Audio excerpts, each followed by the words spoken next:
first highlight keynote speaker is Dr. Johannes Widodo, the Associate Professor from National University of Singapore.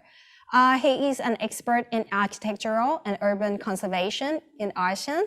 So he will discuss urban change and architectural heritage in the next session. So in the topic of urban change and heritage reflection on Southeast Asia perspectives. So after the lecture, there will be 15 minutes Q&A session, which moderated by Dr. Laksamun Maitrimit from the Urban Allies.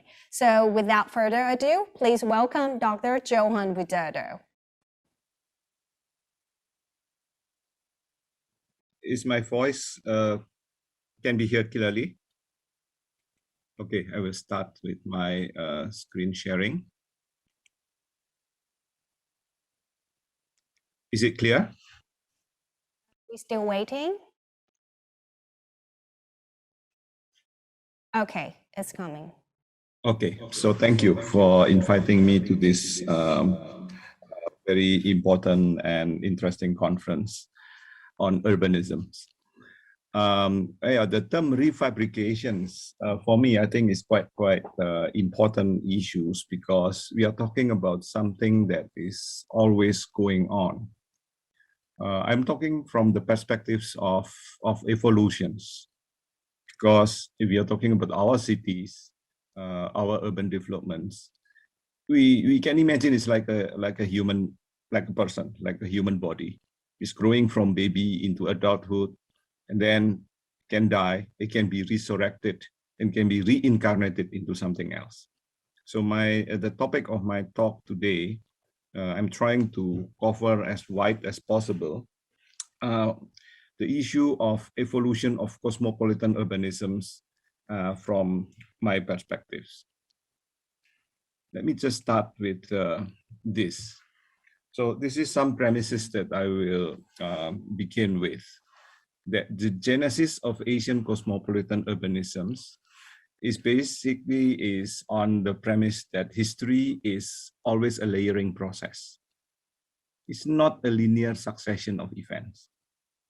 Yes, we understand history as a linear event chronologically, but within that chronology, there is a constant layering process. Because the city is a repository of cumulative memory of its inhabitants a long time. So I quote Aldo Rossi, this statement from the morphological point of view. And architecture is a unique manifestation and materialization of culture and identity. So the intangible is manifested in the tangible. And this memory and morphology are transferred through trade and migrations and transplanted into new landscapes, creating a new hybrid material culture in different scale levels. So hybridity, fusions, mixture is always happening since the beginning of civilizations until today. Therefore, history can be framed, can be seen as something that is always moving forward. The past is the heritage of today. So whatever we have to do was something from the past, inherited to our generations. And today is the heritage of the future. It means that whatever we are doing with our things, with our city, with our architecture today, will give an impact to the future generations. So the main important issue for our generations today actually is to pass on what we have now to the next generations intact, not in the damaged conditions. So this, sorry. So this is the context that we are living in. We are living in Southeast Asia around the so-called Mediterranean Sea of Asia. So I don't want to use the word South China Sea because it's politically loaded. I don't want to also use the term of East Vietnam Sea or whatever. So this term of Mediterranean Sea is actually I borrow this from Europe. The Mediterranean is the sea at the middle of the land, at the middle of the continental and archipelago. And this is the place where the cross of civilizations through trade routes, through migrations, has been going on for thousands of years. And this kind of context, in the fabrications of built environment, is always start with our understanding about our relationships with nature and our relationship with the deities, with the universal being, or we call it the supranatural being. So our relation is shaped by this kind of understanding that we are at the middle of the two axes, the horizontal axis, with this relationships with other with the nature and also with the community, and our relationship, vertical relationship with the upper world and underworld. And if we translate it into the simplest geometry, it's like a center and a circle. And if you're looking into the evolutions, I will try to look into this from the perspective of sociological evolutions that is known in urbanisms. So we know about the society 1.0, society 2.0, 3.0, and 4.0.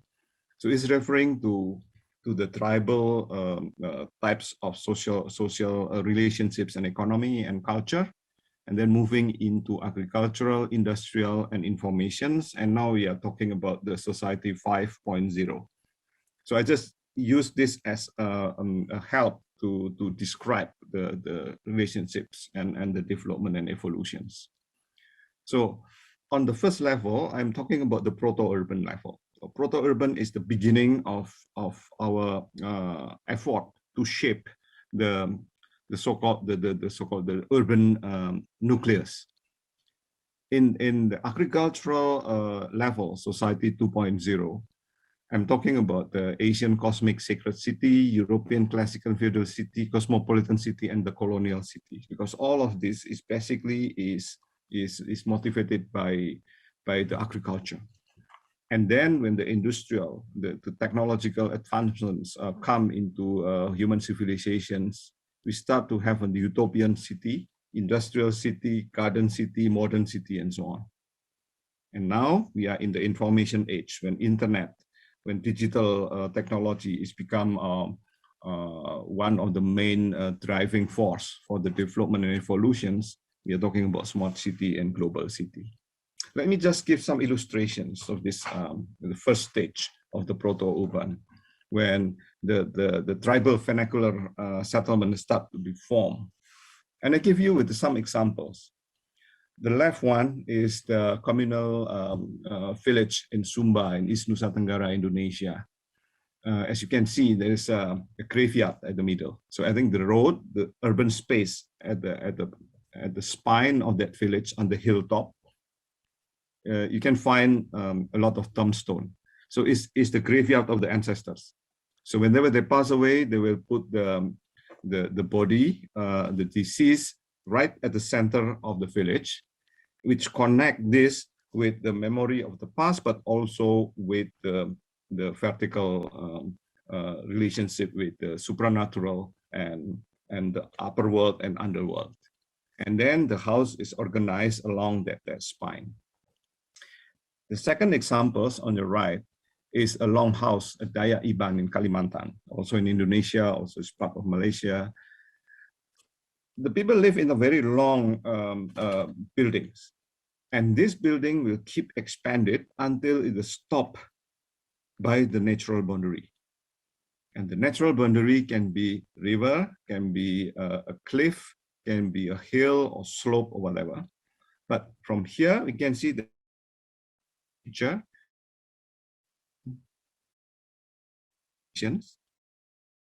Will not or exploit the nature. We know how to stop. So from here, this is an illustration of the diagrams that I described before. That the human relationship is at the middle. Horizontally, we take care of the nature. we respect the nature, we will not destroy the nature, because we understand that will sustain the future development of the next generations.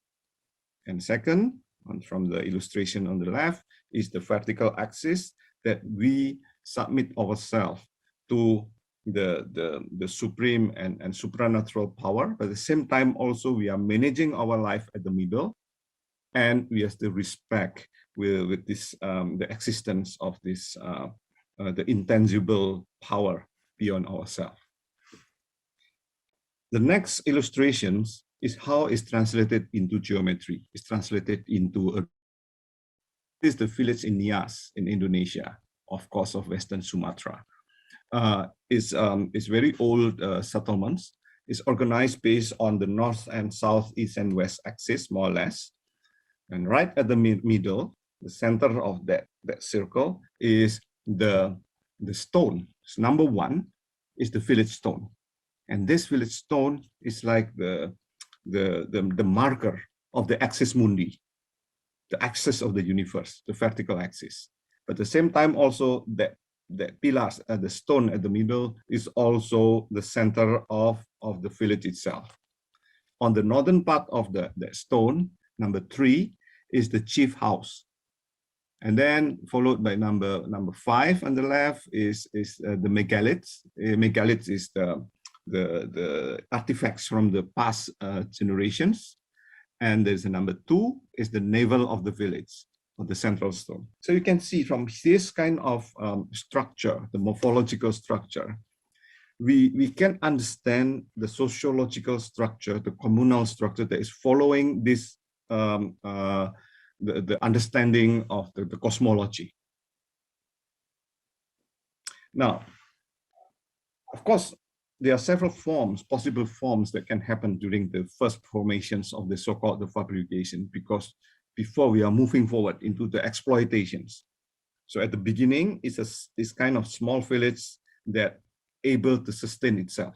It's a self-sustaining village, but then it will grow following the human civilization's growth.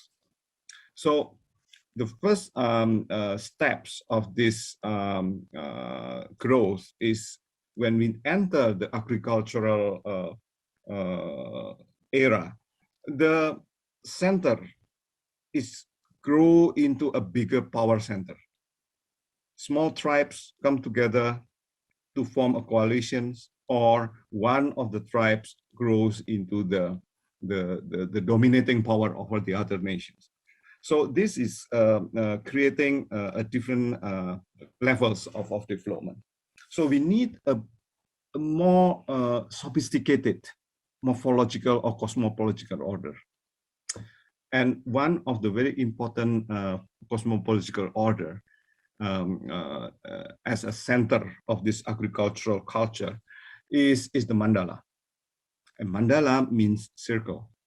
Of course, is coming from the Indic or Indians from Indian culture, but actually this is something like something that is very, very universal.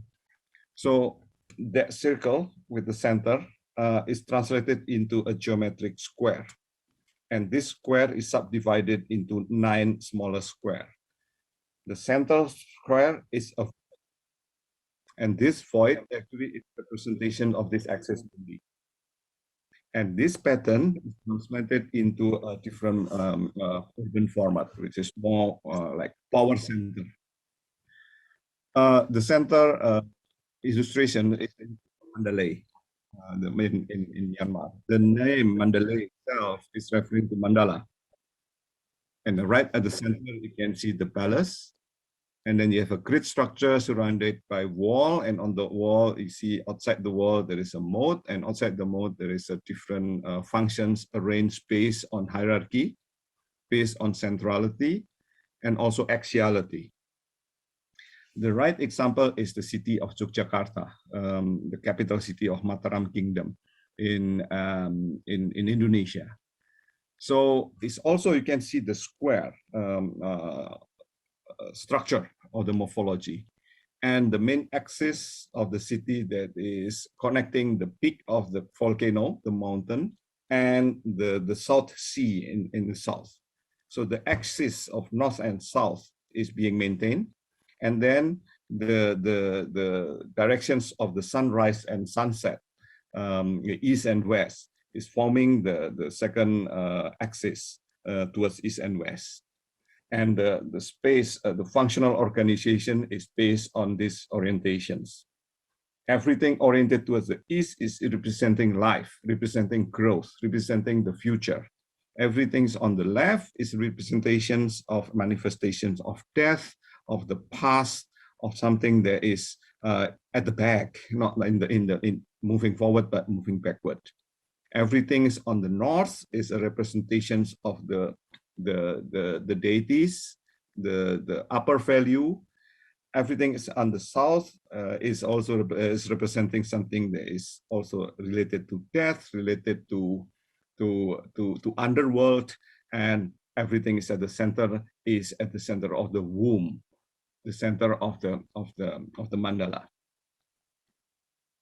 And it's very universal because if you're looking into the China, in China, for example, the Hakka traditional vernacular Tulo house, it's not just a simple building, but it's a communal building. It's a community. And this is called Tulo. And normally it's belong to one clan. And every time, and it consists of different levels. The ground level is a common facilities. Right at the middle of that circle is the ancestral house. And normally in front of the ancestral house, there is a well. And the well is the center of the universe. Why? Because it's the place of the axis mundi. It's the void that is common ground for everyone. It's not controlled by anybody, but it's guarded by the ancestral house because it's become like a sacred space. And that well going down is a source of life because the waters come up from the earth. But you are looking up, you can see the sky. This is the connections with the God. Okay, and then the apartments of individual members of that clan is situated in level 2, level 3, and level 4. And these were surrounded by a thick wall to protect themselves from the enemies. But there is entrances on the main entrance is on the south side, and then the smaller entrance is on the east and west. And these entrances is connect this Tulo with the agricultural land. So the agricultural land around the round shapes is the extensions of the center into the periphery.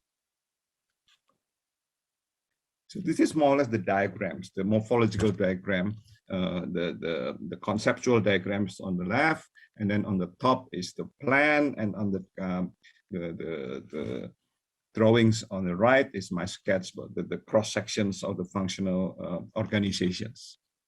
So this is a very much universal because the Indian mandala is also implemented also in China, but also in Japan, in Korea, in Thailand, Indonesia, in different places. So when these people, the Hakka people from southern China, migrates to Southeast Asia, to Indonesia, for example, this one small town in Montrado in Kalimantan, Indonesia, it's a mining town. They are the Hakka. So they carry all this memory, all this pattern in their head. And when they construct the village, they follow the same pattern. But of course, you cannot follow faithfully or fully the original morphology from the original southern China. So the orientation cannot fit into north and south directions, but still they consider that the hill, the hinterland, as the artificial, not artificial, the symbolical north. And the sea directions, although it's not matched with south geographical directions, but still is considered as symbolical south. And then the main temple was situated in this axis. And then right at the middle, the place where used to be in Tulo, in southern China, there used to be the public common space, and the well is replaced by the marketplace. And then the dwelling that was organized vertically in southern China, well, it's here in Indonesia, then it's become like a shop house. It's like row houses, but they still follow the same numbers. 8 numbers from the like a diagram, a Pakwa diagrams in China. So it's a kind of adaptation. So they adapt into the new conditions, new context, by keeping the ideology, by keeping the concepts, but not necessarily replicating the form. Because you can't bind a wall here. But the wall is represented by the virtual wall. It's by erecting a various shrine or temples at the entrances. So the entrance is guarded by deities, and you can see the divisions between it's like a threshold between the outer world and the inner circle, and then the center. So you see very clearly through these manifestations of the physical, different physical form, but they still keep the same origins. And the evolution continue by starting the so-called the layering process. This is the city of Malacca, one of the most cosmopolitan city in Malacca, because it's located right at the Malacca Strait, and that Malacca Strait is at the heart of the Mediterranean of Asia. It's connecting the Indian Oceans with so-called the South China Sea and Java Sea, and that is kind of the main highway of trade and the flow of civilization. So many group of people coming to Malacca, the Indian, Southern China, the Javanese, the Arabs, and they settle down in this town and form a very unique tapestry. It's like interweaving of a different morphology into a single fusion fabric. But within that fusion, you're still able to recognize the individual characters of these people. So you see the main shrine, there are 3 blue circles that I show you here. Is a rows of religious building. There's a mosque, there's a Chitti temple from southern India, and the Hakka temple at the end. And there's a river, and on that river mouth, you can see the red circle, Topekong and Datokong. This is the guardian of the harbor. Datokong is representations of the local spirit, the genius loci, the spirit of the native land. While Topekong is the spirit of the immigrants, representations of the deities from southern China. And they sit together side by side in the form of a shrine that facing the river mouth, or guarding the end of the slope or the steps from the river into the sea, into the land. So this is a kind of a threshold that controlling the outer circle. And right at the middle of that circle is the axis, and the axis also function as a marketplace. So what happened when the raw resources from Southeast Asia is become very important and attracted to the Europeans.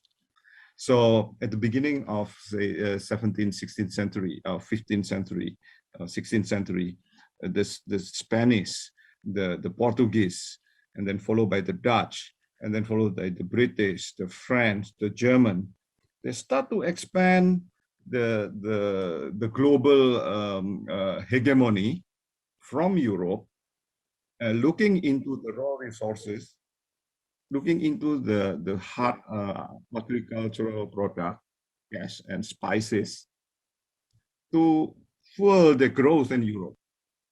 So therefore, the colonization era began.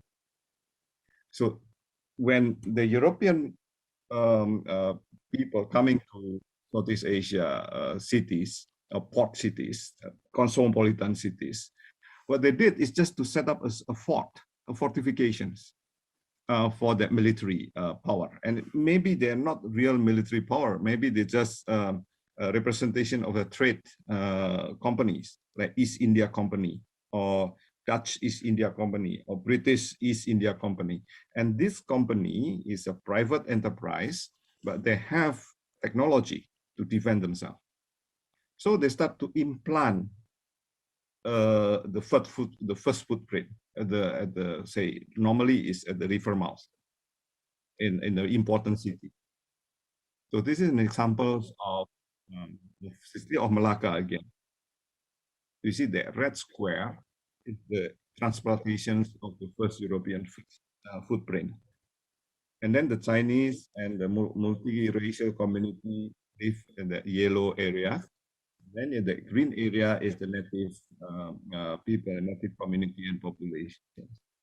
And then slowly, that small red dot will start to grow and push, especially the native side. Then marginalized took over the urban revolution, but they keep the diasporic community, the Chinese, the Indian, and the Arab, and co-opt them into the development of the colonial economy. So the relationship, like on the right side diagram, like between the Europeans and the foreigners, the diasporic community, is mutual. It's a strategic relationship. While the local people is being exploited to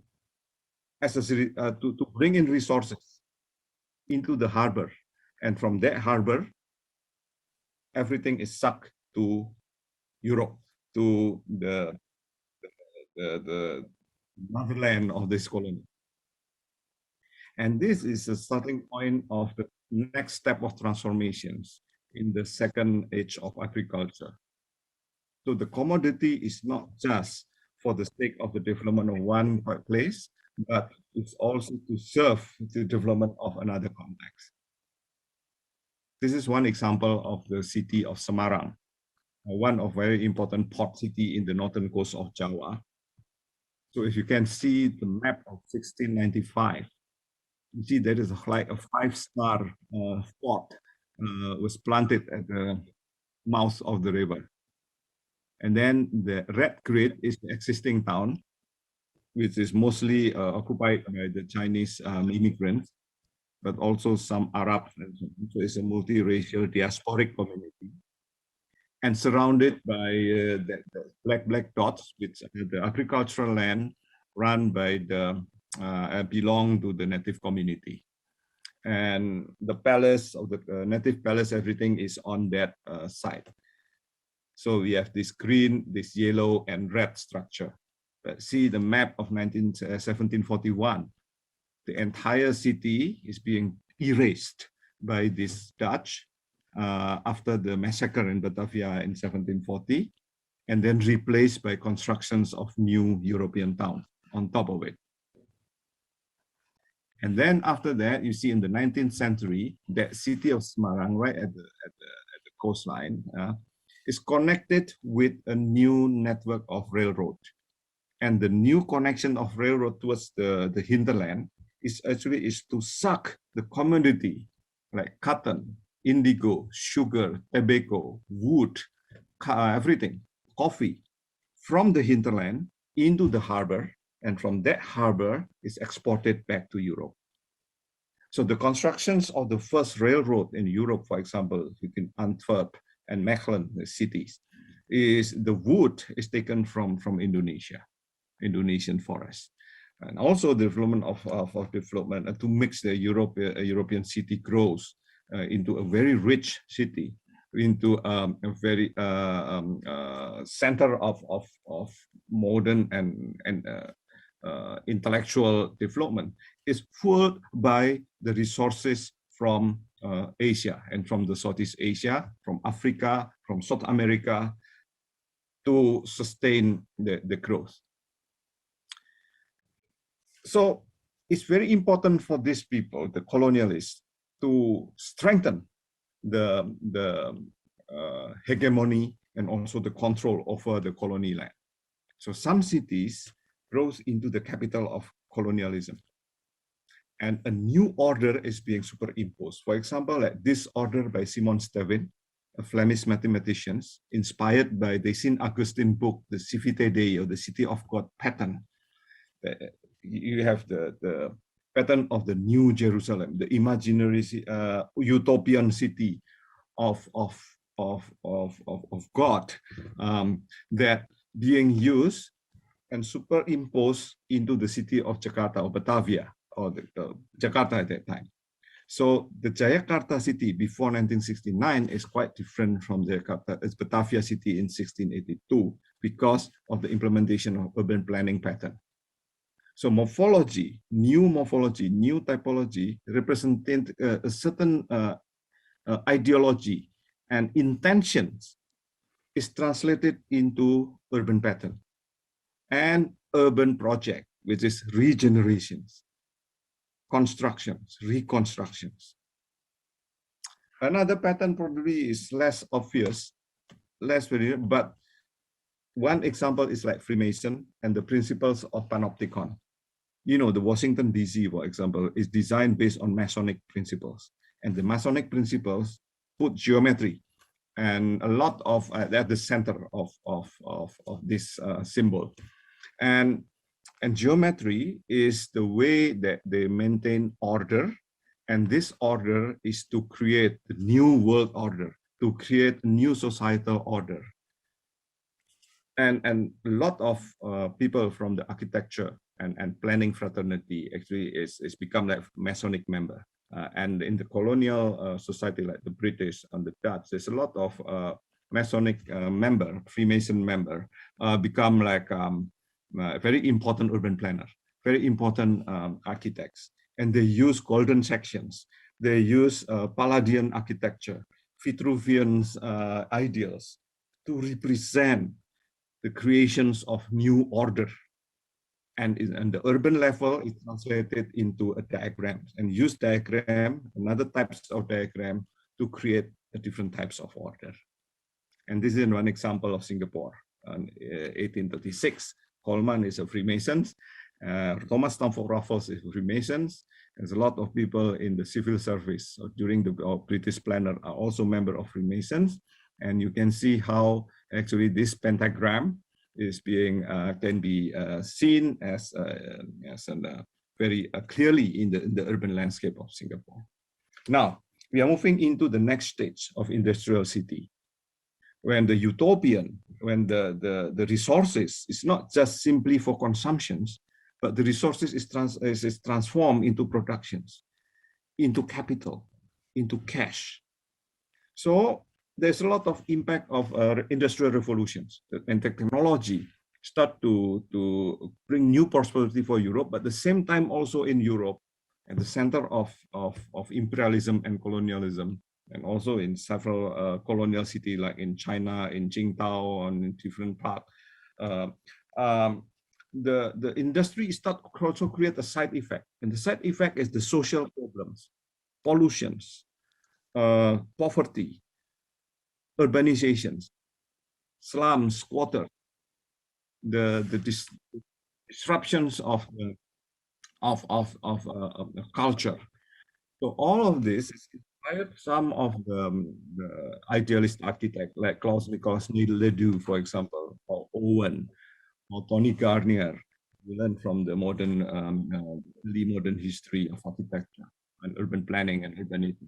We start to think about an ideal city, but social justice, but cross-subsidy, but how to maintain balance between the old and the new, but also a sense of progressions, that the industry should be able to serve humanities, not to destroy humanities. So they design, they propose some old utopian design, like Stair, like cooperative system, but a grid with a zoning for industry, for residential, for working, that connect with the old town, and without destroying the old town, by keeping the resources like water to generate power, water as a mean of transportation, and so on, with technology that help people to. And these ideas continue into, for example, Ebenezer Howard Garden City, by creating the third magnet. all the negative impact of the city, of the town, and all negative situation in the countryside is eliminated, and the positive side of the town, job, opportunity, education, everything is kept. In the countryside, good things about countryside, which is the nature, the resources is being kept, and then combined into the third magnet. And the third magnet is called the town country, and this is called the garden city concepts. So I will not elaborate into this, but this is on the textbook. But what I want to point out here is the idea of returning the other diagram of the mandala is come into the human and next development of urbanism, because the nature has been depleted, because the pollution has been appearing, and the social issue has been growing into the next stage of industrializations. And therefore, it's good to have something, new types of urbanism, fabrications, which will be able to reduce the effect and to create more ideal conditions for a better human life. And this has been implemented in different contexts. For example, in Desa in Thornton is one of the early modern housing, mass housing project, which is based on social agenda, designed by Walter Gropius. And then on the right side is another examples in Singapore, the Singapore Improvement Trust, where the first large-scale social housing is being built with the concept of garden city, with the concept of modernism, with the concept of social justice. It's all come together. And you can see this very similar appearance in terms of typology. One on the left is the Siedlung in Berlin. And the right side is IT block in Singapore. And the idea of this block actually is a common apartment where the lower, upper, middle income people live together in single block. And then that block will give the impressions of dignity, of a good life. And then they have a shared space at the inner of the block, which can be used for kindergarten, can be used for public park, can be used for swimming pool, for community center, that can be shared between blocks, different blocks. So you create this community bonding and common use of those public and semi-public spaces. At the same time also is eliminated the so-called the racially based division of the city, but replaced by the economic based divisions, middle, lower income class, and affordability. But it doesn't mean that they have to live in a separate conditions, because they share the same dignity as human beings. So therefore, that form, the block itself, is make the so-called the differences in social status less obvious, and people feel that they live together as a community in a very mutual relationships. And the right side is the example of how this is being implemented, the garden city concepts in Singapore master plan, the first of master plan proposed by Otto Koningsberger in 1962, that will become the foundations of the present Singapore. That the central city, which is designed for 1.4 million, is being spread the populations into the ring, and the central ring is reserved for agriculture and water retention area. And at the same time, also the city is preparing for growing into 4 million population, 4 times bigger. So it's preparing for the growth, thinking about the future, but at the same time also to preserve the sustenance of life, which is the water, which is the basic resources that should be kept and protected and not touched by this development, and is located right at the center. So it's a reminiscence of the so-called our mandala, the old relationships between human and nature, and also our belief that actually conservation is very important for the future. And within this concept of modernizations of town, the garden city movement is become struck all over the place. And it's also followed by the development of different typologies of different income groups. But the principles here, this is an example from the city of Semarang again, with the architects of Thomas Karsten. The urban development to the southward on the hills was intended for the upper economic class, with a bigger villa, a more comfortable space, and beautiful view towards the sea and cooler air. But this money is not, this luxury things, it's not just for the sake of this community, but the city used the money actually to develop the middle class housing for lower class income and a cheap housing or subsidized housing for the lowest class of the society. So it will help a kind of mutual cross subsidy scheme in public housing, but thinking about all the entire public housing, entire city populations. It's not just serving a certain elites. It's not just dedicated just for the improvement of the slums, but together through the urban fabrications or urban planning and urban thinking, that the benefit of this economic should be enjoyed by everybody. And this money and this sources is also become the motivations why the urban city beautifications, the design of specific nodes and block, the architecture of the city is become one of very important expressions, visual expressions for everyone, not just for glorifications, not just for control like the Masonic city, not just like Haussmann in Paris that use architecture of the city and aesthetic for ideological and visual control. But actually this is as a framework for this more just and equal society. And then in the next stage of urban development, we come this Corbusier with this idea of the more efficient city, the ideal site, for example, the level open. And then you have this central business district with skyscrapers.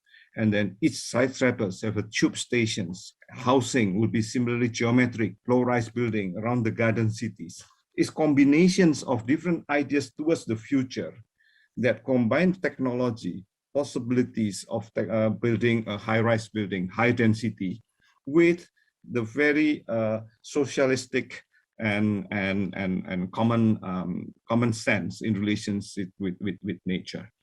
So the idea of a machine to live in, that everyone, regardless the social status, enjoy the same level of service, same level of views, by free up the land from the private ownership and elevated the building by pilotis.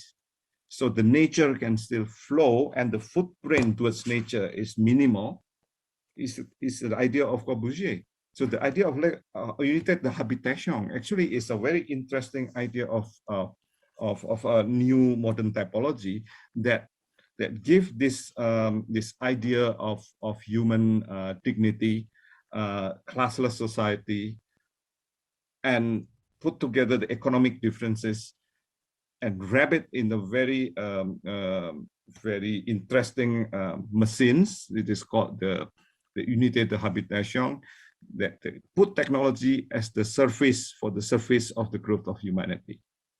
And this idea are partly or fully also implemented in different towns in Southeast Asia. For example, like the Singapore that we see today is partly using the idea of Corbusier. The SDB block, the housing development block, or the mass housing that house about 80% of Singapore populations, basically is a unité de habitation. It's based on that idea. Now we are moving into the last part of the development, which is start thinking about how the technology, the internet, the digital technology can help us more. And the issue that we face today actually is not just about digital technology. So I will give you one example of the city of Singapore because I know more about this town. How this small island which is only have 700 square kilometers area, surrounded by sea and surrounded by foreign countries, with 5.5 million populations, able to sustain itself without any resources. And the resources is disrupted during the pandemic, not even during pandemic, during the economic crisis, during the war. This island should be able to survive. So therefore, the idea of urban fabrication is based on survival all the time.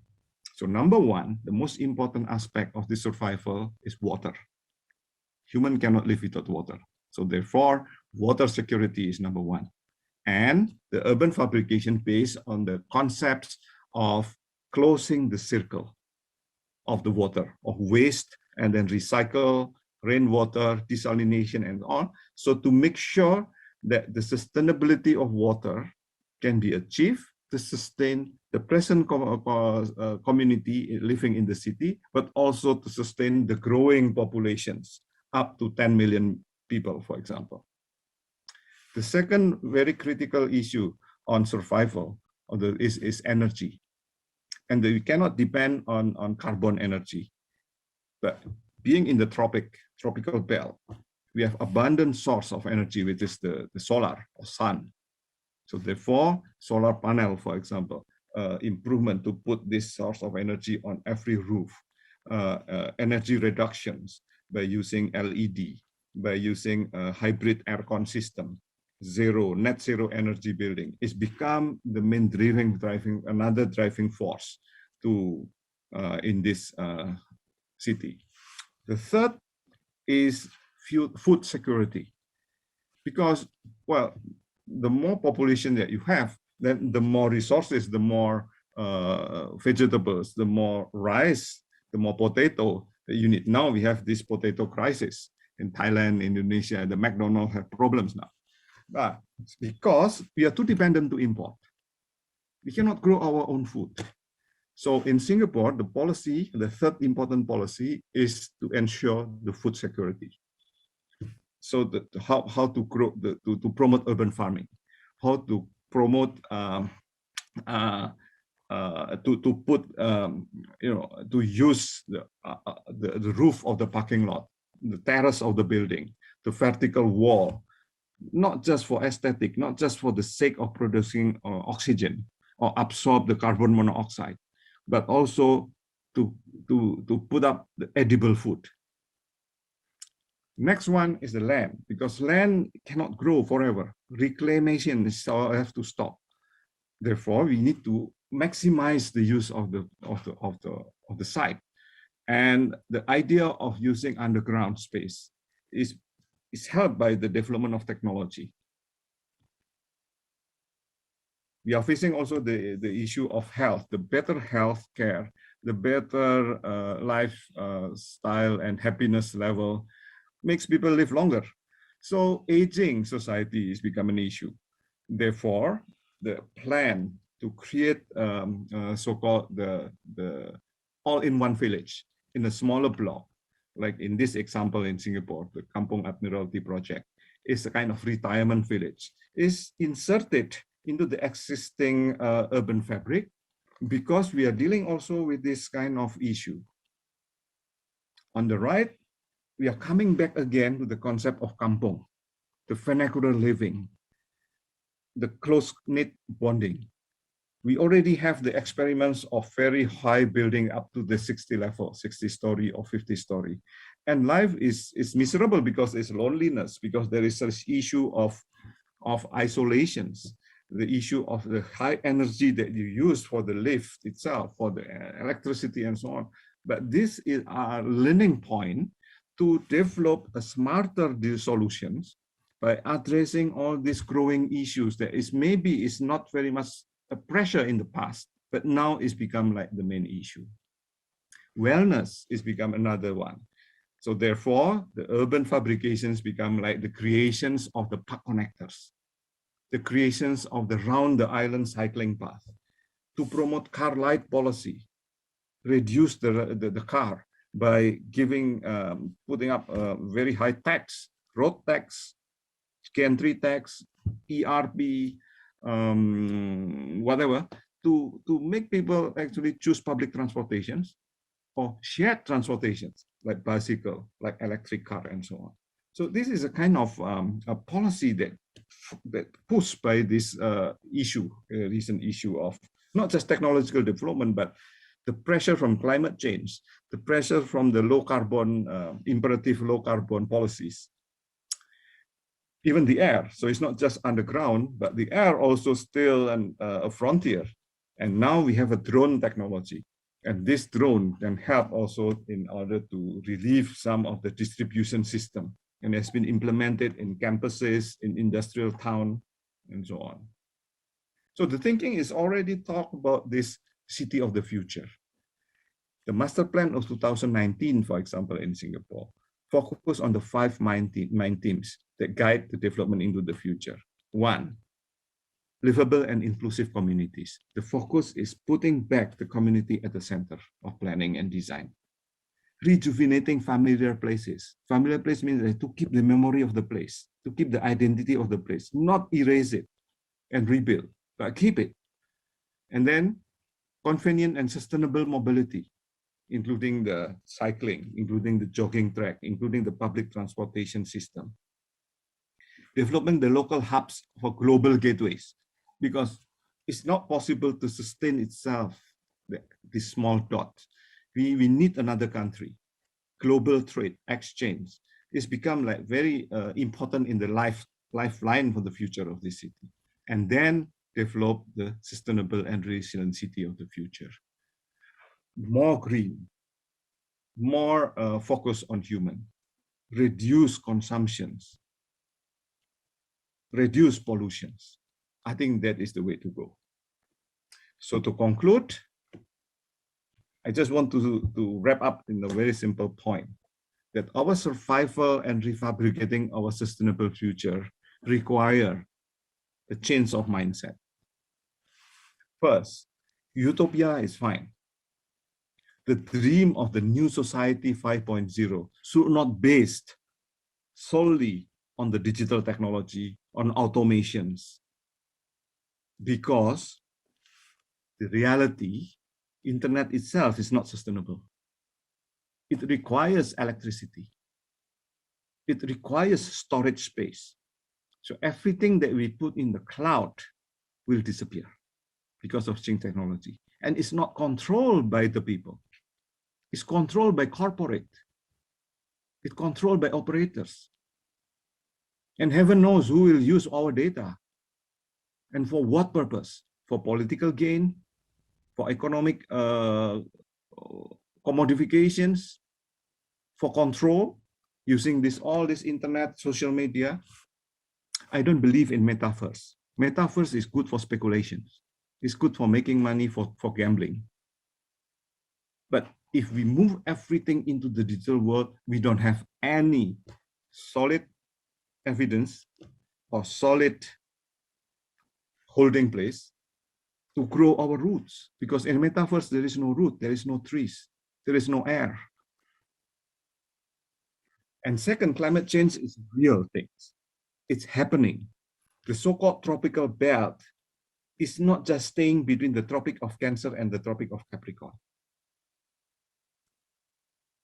but it's moving up and down. So look at these animations of the so-called the heat, the tropical heat and tropical zone. It's pulsating and going bigger and bigger. And you know the ice is melting. So I think this is not hoax, but this is the reality. It's getting hotter. We have plenty of water, more than enough, flooded everywhere, from everywhere. Bangkok enjoy a lot of, not enjoy, but affected by the flood more than the previous generations. It's not just Bangkok, but also a city like Jakarta and so on. But the access to clean water is still very limited. So it's very ironical. We have more water in the earth, but thirst and the access to clean water is still problematic. And then, of course, something that we cannot avoid is the natural disaster. Now, the typhoon is not just happening in the northern hemisphere, but storm can happen in Perth, South Australia. And sometimes in Indonesia, we have the ice raining and destroying cars and houses. So it's very, and an earthquake and so on. So what is happening in our common home? We have pollutions, waste, and throwaway culture. So it's still there. Climate change, water issues, loss of biodiversity, decline in the quality of human life and breakdown of society, global inequality, social and economic polarity and economic greed, and the need of social justice, and present and future pandemic and endemic. The list can go on and on and on. Now we have Omicron. You know, this is based on the Greek naming, and there's only few steps towards the Omega, the last alphabet of the Greek characters. So I think this is kind of warning to our civilization. If you're not doing something new to pledge, to force ourselves to change our behavior in order to create a new mindset for the new fabrication of urban, the next level of urban development, then that is the end of human civilizations. If you want to just look back into the past, learning from the vernacular traditions, how our ancestors from the 1.0 society, for example, like these two islands in, of course, of Indonesia, where the equilibrium and protections of natural resources and the integration of human settlement into nature is done quite sensitively, is what's happening. So this is the diagram that I try to present also when Indonesia tried to move the capital and build a new capital city in Kalimantan, as you know. So this is 2 days ago, I make a presentation about that. I just want to put up the perspectives into this. Now, I think the idea should be fabrication based on the 17 UN 17 Sustainable Development Goals. And within this 17 Sustainable Goal, the priority should be given to the base, and the base is carrying the biosphere. In whatever development that we want to do, think about nature, water, greens, forest, biodiversity. So the biosphere is the priority. The second priority, of course, is the society. And the society uses the 8 target that we need to achieve. And finally, at the end is the economy. So the economy is not number one. Economy is the last thing to do, the last thing in the agenda. So society is more important, and beyond society, our Earth biosphere is most important. So what we need to have, actually, for the next step of fabrication is a civilized, ethical, and sustainable urbanism, which is human-centered, which is ethical and empathetic, based on local wisdom and cultural authenticity. It should be environmentally responsible by adoption of principle of carbon neutrality, zero energy, zero waste, and zero pollution. Has to be universally accessible and socially inclusive. And most importantly, I think very important, is economically affordable and viable for everyone, not just for a small minority of the elites. And this is the necessary actions and urgent that we need to heal our planet and continuing of civilization in the next states of fabrications. Every one of us, each of us, professional, students, commoners, should be afraid and be prepared, because these threats are real. We need to reuse and regenerate our traditional wisdom, reinvent our DNA of cultural resilience, focus on moderations, regeneration, and rejuvenation. Trust the next generations who are in the age of 25 to 40 years old now. They are the future leaders. Give them power, give them trust to take over from my generations. My generation is past. So I should refrain. People who are in the age of 50 to 70 or 90 should refrain from this game of the future. The game of the future, the fabrication of the future, should be handed directly into the 25, 40 years old generations. So the nurturing the youth power is important. The elders have a wisdom. We learn from our mistake from the past. We destroy all this earth. But we need to keep the younger generations, the students' generations, pure, not corrupted like us. Keep the authenticity, simplicity, honesty, optimism, positive thinking, creative, energetic, and resilience. This quality is the main priority in education. And keeping on nurturing all knowledge and wisdom from society 1.0, 2.0, 3.0, and 4.0 is essential. So it's not a progression, it's not a linear growth, it's a layering, as I said. And this is the key to survival and resilience in the society 5.0 and beyond. So thank you. So hopefully this very general reflections is able to help us to understand what is the most important things to do. Thank you. Thank you so much. Thank you so much, Dr. Johannes Widodo, for an interesting lecture and also the mindset for the new generation. So now is the Q&A session. May I invite Laksamun Maitri Meet as a moderator for this session.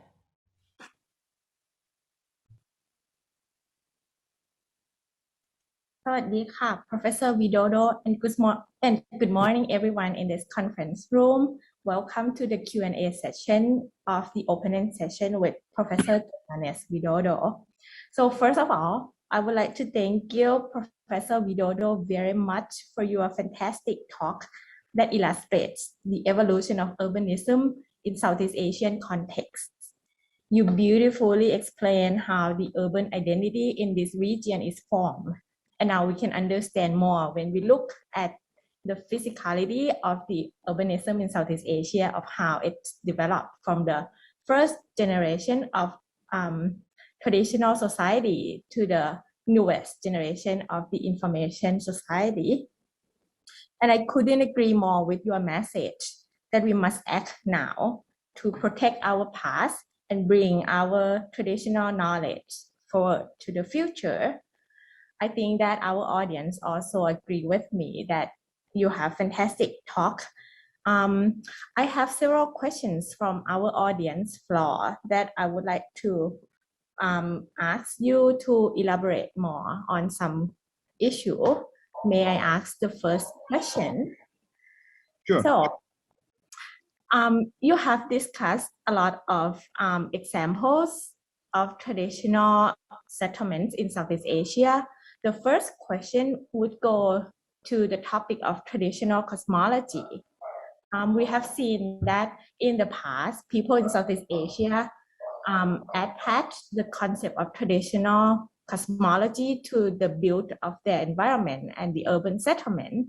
Do you think that the traditional cosmology is the obsolete concept toward new urbanism in terms of sustainability?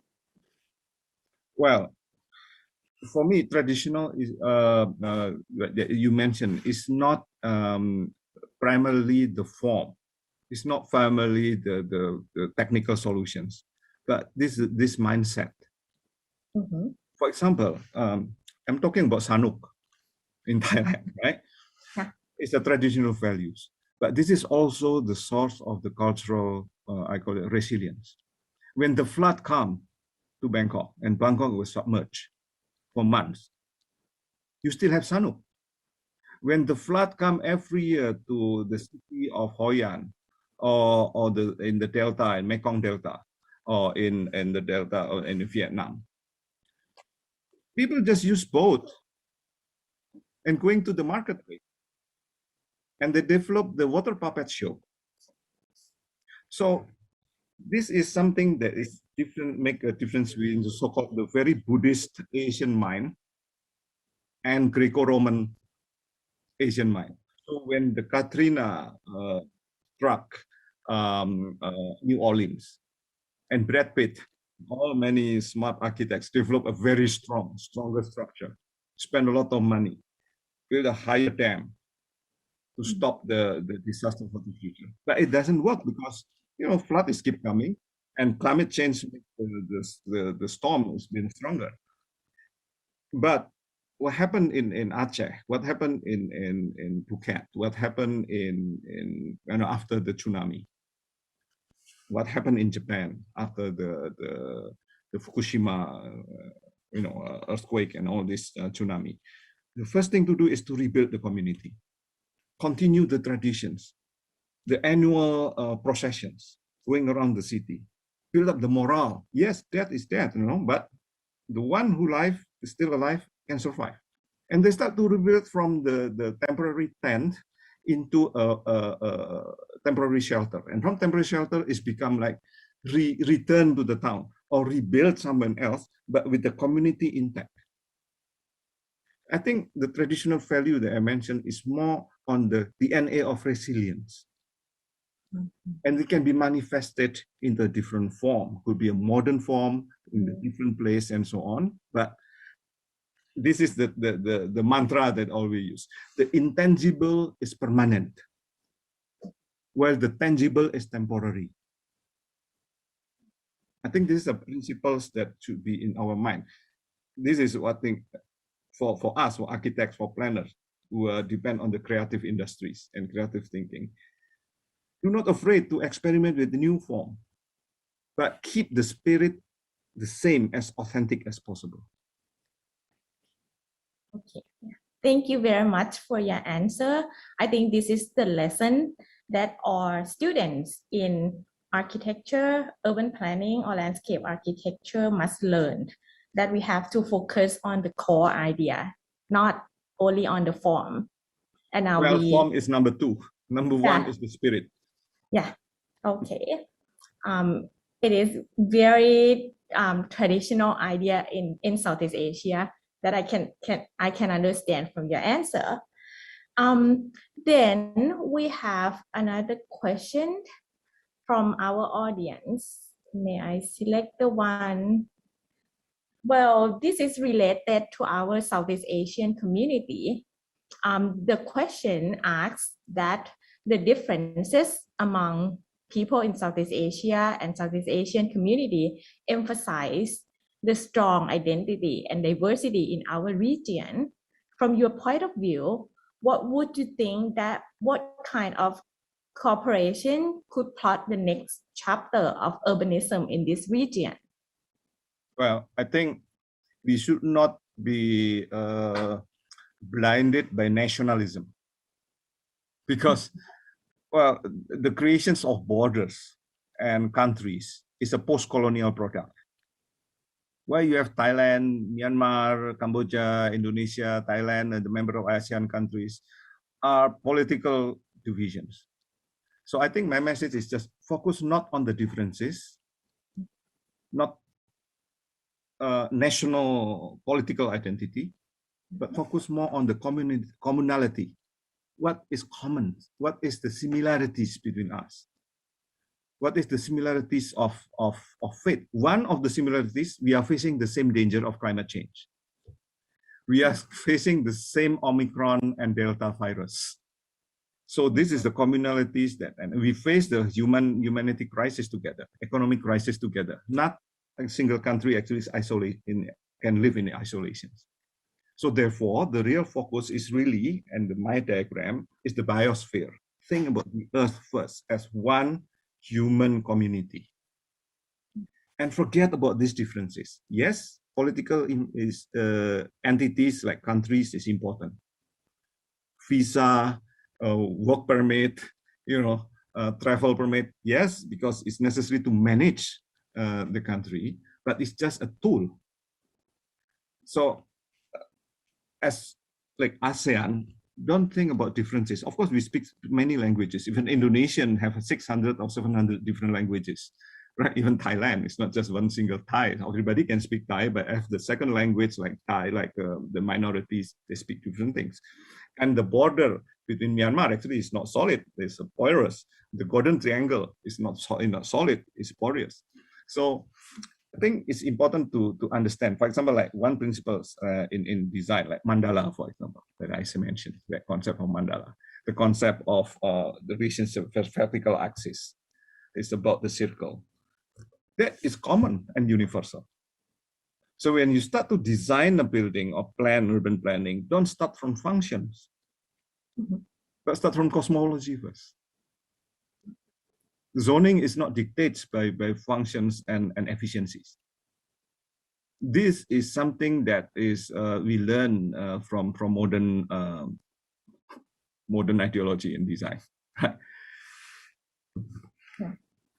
Wow, I really love your positive attitude on focusing on the sharing aspects among different communities and not focusing on the differences, and learn from the past that the past is just a result of a specific time that might trouble. In Buddhism, it's called merit, right? So, and collecting merit is not to show off, but to compete in kindness, not to compete in greatness.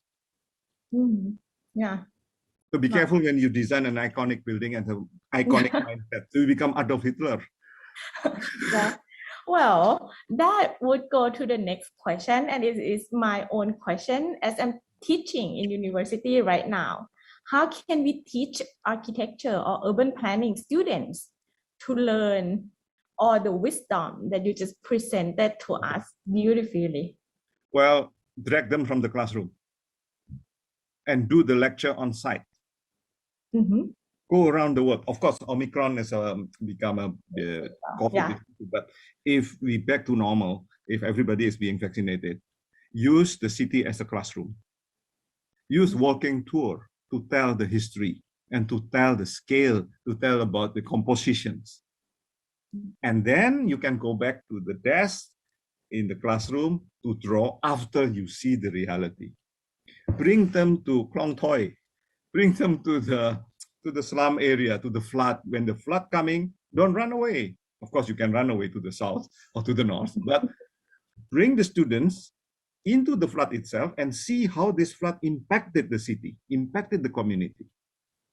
And then sit down, can be in the cafe, that's not necessarily in the classroom, and start talking about that. What is the solutions? What kind of professional knowledge and science that can we put together to improve that situation? For one good example, I always have a hobby during actually is to drag my class into the courtyard and under the tree. You know, Buddha received enlightenment under the Bodhi tree, right? So by sitting under the tree in circle, you enjoy the air, fresh air, and then you can switch off the aircon. You can switch off the light and ask the student to calculate in spreadsheet how much energy they save by sitting 2 hours under the tree. And the efficiency, the effectiveness of learning process. Not just learning in the mind, but also the whole entire body is become learning about this experience. And then ask them to translate that energy into Thai baht or US dollar. So probably you can say, now, okay, by moving the class into the open space, we save, say, $100 or $200 per day. So if this happened to all class on the say a whole year, so probably you can collect enough money to go traveling around the world. So I think this is the way of teaching by doing, by blended learning, by invert classroom methods, and use the reality as a textbook, not the library. Thank you very much for your answer. Now we have another question from Professor Levin R, who will be the next speaker in this session. May I invite Professor Levin R to ask questions to Professor Widodo? Yes. Good morning, everyone. Thank you very much for the wonderful presentation of Professor Johannes.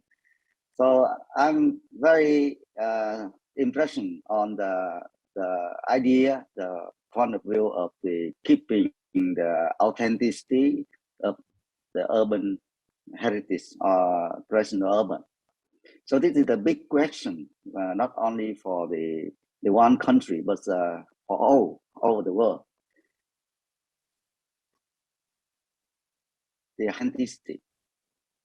Authenticity. Okay. Authenticity of the urban heritage urban. This is the yes, yeah. Thank you very much.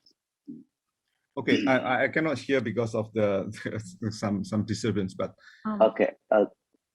What is the question? My question is how to keep the authenticity of heritage urban city. Do you have any guideline? Yeah. Do you have any guideline to do this?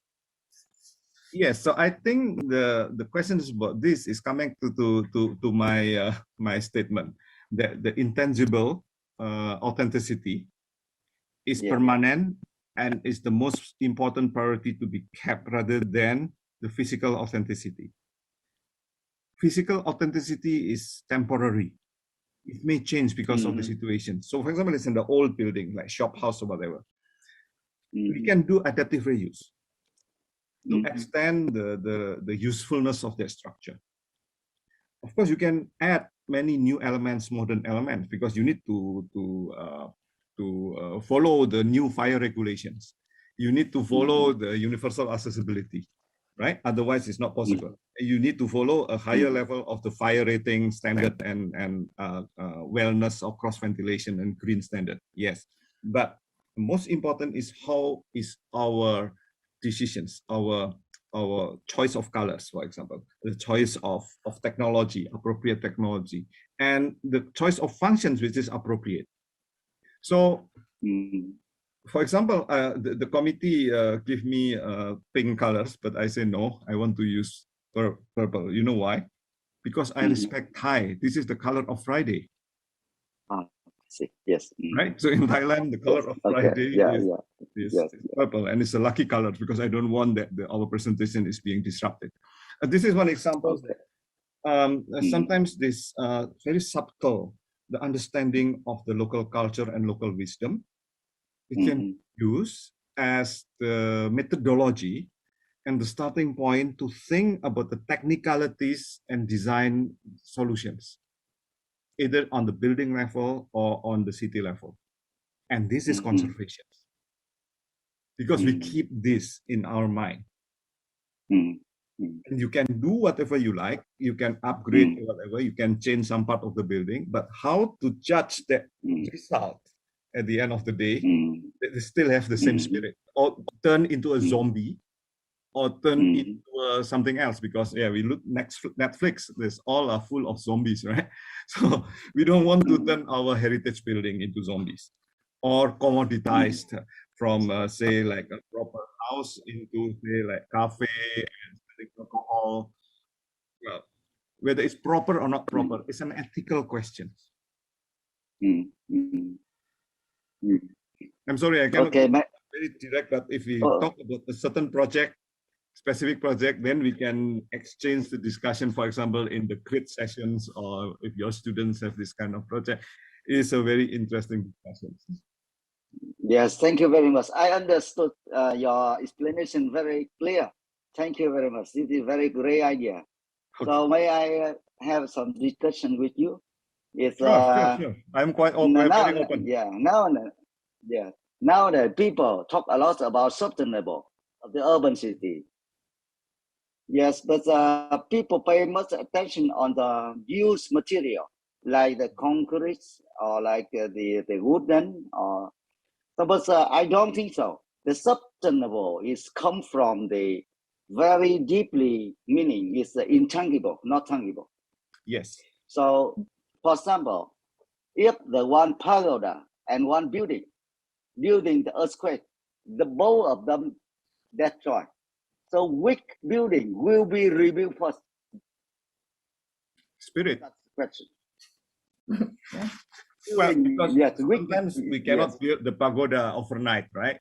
It's the last priority. First is to building life first. Yeah, okay. And of course, the belief that actually everything can be rejuvenated and reincarnated. The reincarnation basically is keeping the authentic spirit forever. Mm-hmm. And then the things that become like skin or envelopes, it can evolve later, and it's the last priority. The first priority after the disaster, after the pagoda is destroyed, is to look for the survival.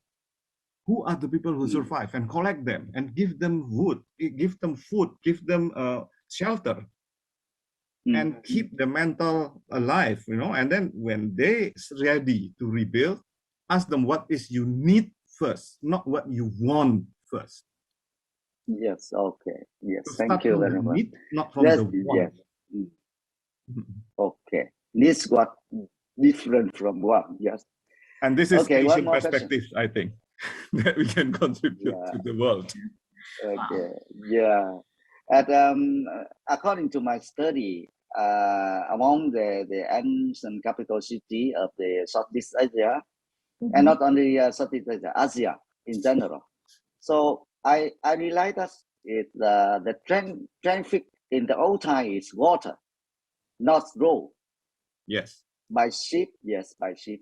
That's make very fantastic environment, nature environment of the ancient capital city. But this is the one concept of the very important concept of the authenticity of the urban traditional urban capital city.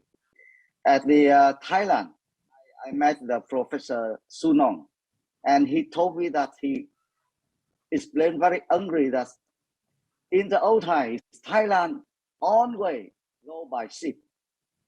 Water traffic, not road traffic. So temperature in Bangkok, Thailand nowadays more higher than before. In the November, the people feel cold around 30 years or 50 years ago. But nowadays it's very, very hot. People cannot wear the clothes. At same case in the Hue capital city as my hometown. In the old time, the people like to go by ship, but nowadays the government company would like to make the new road.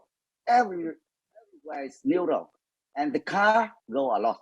So it make the pollution, the nature environment. This is also the problem. Do you have any idea to deal with this problem? Conflict between the authenticity, traditional, and modernization. Well, actually, it's no conflict. It's a matter of the educations and the ethical attitude of the leaders, the decision makers, the contractors. How we change their mind. If we cannot say use a normal way like democratic process, if the government is wrong, then change the government. If the mayor is wrong, let's change the mayor and look for democratic process. That is the practical answer. And second, if they don't listen, wait until the disasters come. Wow. But I think the main answer is don't pollute our children's generations. Well, Pass the baton fast to them and let them to act. Ask them to act. This is their fate, not our problem anymore. But the climate change, all this bad condition of the city will continue if our children's generation continue living like us, continue to be corrupt like us. They should not be corrupted. They should have an idealism. That's like my final statement in my slides. So I think this is the key. The key is really in education and trust and willingness of our generations to pass on the baton, the leaderships to the next generation. Yeah. And do it soon. Wow. do it soon. Yes, well. And they have social media, they have digital technology, they have all the skill and they know what they are doing. Yes. Okay. Well, as we Okay. talk about Thank you very much. thank you very much, Professor Levin, for your interesting discussion. May I invite Professor Wu Chi Hao Han to ask a question to Professor Widodo as well? Okay, hello everyone. Thank you very much. Oh, I miss Ho Chi Minh City. Hope you remember me. Of course. Okay. Yeah, thank you very much for the very inspiring lecture. Actually, I have two questions. First, the questions about the self-awareness or changing the mindsets of the public. This is a great idea, and I believe that through education, we should achieve some of those. But in general, especially we just go through the COVID-19 in the last 2 years, and we see that again confirm the quote "no see, no believe." Without the disaster, we don't have the upgrading of the urban area, like in the case of the UK. The waterfront. Upgradings or the changing of the different urban design models or urban planning models that respond to the crisis or health crisis in particular. So do you think that in the future, another disaster, regardless of coming from the natural or mainly, disaster comes from the nature, right? Could create or at least, trigger, the self-awareness of people positively respond to the, to the ecosystem and a natural system. Natural selection, son. For example, like people who refuse to wear masks will die sooner, right? Yeah. Anti-fact will die sooner than the rest. Well, so this is a natural selection. So I think if you're learning from the long history of civilizations, disaster never stopped. And it will never stop also in the future, and even getting worse. And the so-called the climate change is not just happening now; it has been happening in the past as well. And sometimes the disaster is also beyond our control, like meteorite strike the Earth, and then all the dinosaurs are extinct, right? So the climate change has been going on from time to time. But I think the most important things is how we is our mentality actually. And if you're talking about the, say, like the changing mindset, sometimes we need hard lessons. And this disaster, this pandemic, give us a very good lessons. I'm talking about practicality. Probably now we are afraid of recycled air and air conditioning. So probably we need to rethink about cross ventilations.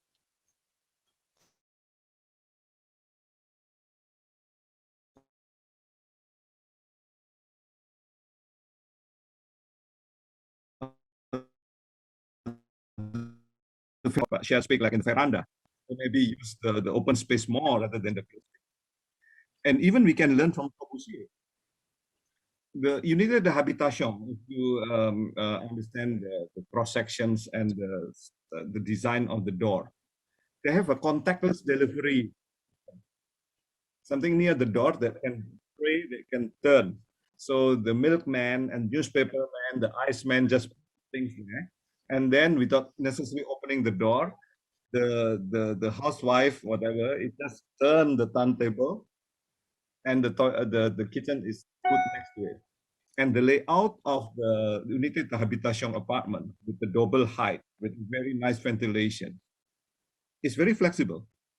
So if you need to work on home, you can easily reconfigure that unit. The veranda is very wide. The cross ventilation is very good.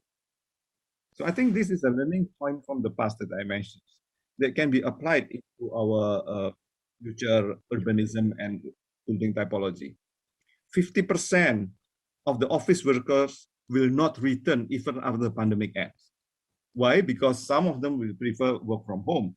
Even company like Google, like Facebook, has decided for them that never come back to office anymore, right? So we will have a lot of supply of high-rise, wide-span concrete building in downtown area. So what are we going to do with that? Of course, the most logical is not demolitions, right? Because demolition, they're creating a lot of carbon issues. But by adaptively reuse and repopulate them into apartments, for example.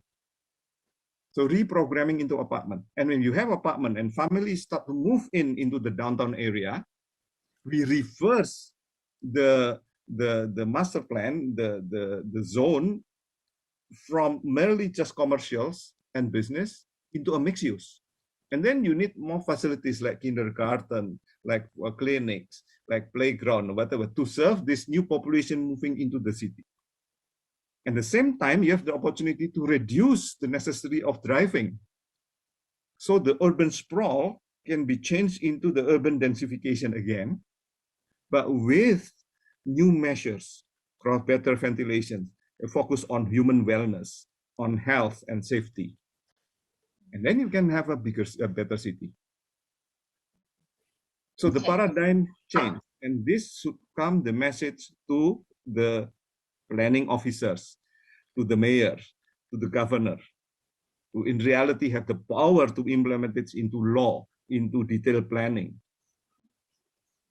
So, okay, let's go to my next question. Actually, you know, through your lecture, cities all over the world are transformed by different powers, right? The economics, the political, and knowledge.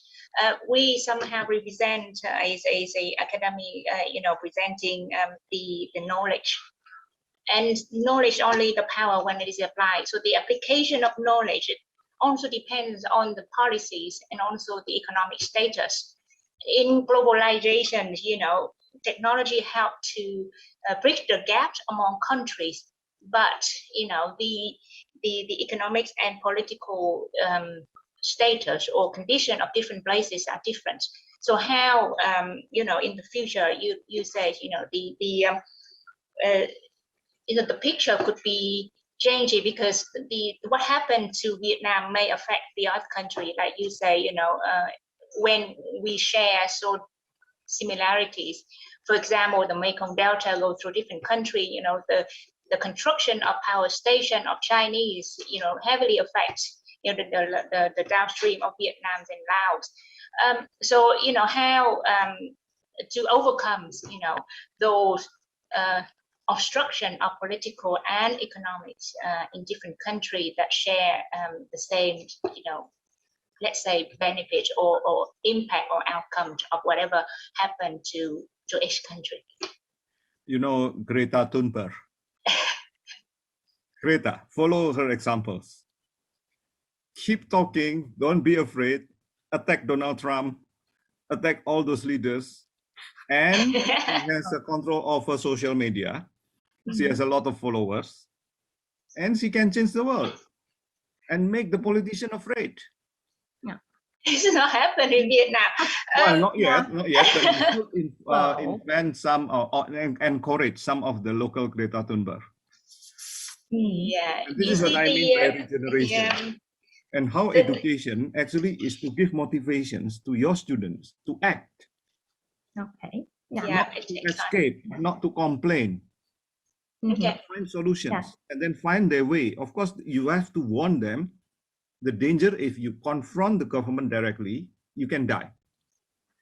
But you are smart. You have your own way. Right? Yeah. And they will not tell you what ways because they will not submit themselves because this is their survival. Yeah, I know that Le Corbusier or Frank Lloyd Wright have lots of rich men who support, you know, to the application of their ideas. So I think we should make friends with rich people. Okay. Yeah. Well, thank you very much, Professor Widodo, for your encouragement for us to build the beautiful future for our next generation, to sustain our urbanism and to go on to the better future. Well, we may wrap up this opening session right now, and we will move on to the next session, the presentation session of the morning of February 12th. And we will have more Q&A and discussion session at the end of the morning session around 12:30.